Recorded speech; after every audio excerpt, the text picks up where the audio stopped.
Dënohet me vendim të formës së prerë Ilir Selmani për vrasjen e ish policit Santiago Malko. Atij do t'i duhet të vuajë 28 vjet heqje lirie për ngjarjen e gushtit të 2019-s te zona e Xhamllikut në Tiranë. Apeli i posaçëm la në fuqi vendimin e shkallës së parë të vitit 2023, ndonse gjykata e lartë e ktheu për rigjykim. Afërsisht një muaj më parë, Ilir Selmani doli nga qelia duke u vënë në arrest shtëpiak pasi paraburgimi humbi fuqinë ligjore. Tashmë, atij do t'i duhet të kthehet në një nga burgjet e sigurisë së lartë për të shlyer dënimin e dhënë nga gjykata. Mbi të rëndojnë akuzat e vrasjes me paramendim përmes krimit të organizuar.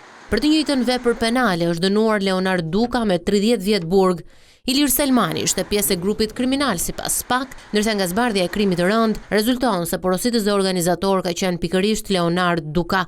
Santiago Malko u ekzekutua mbrëmjen e 27 gushtit të 2019-s me breshëri plumbash në zonën e Xhamllikut, teksa po lëvizte me një automjet BMW X5. Ish polici ishte një nga miqtë e afërt të Ervis Martinajt.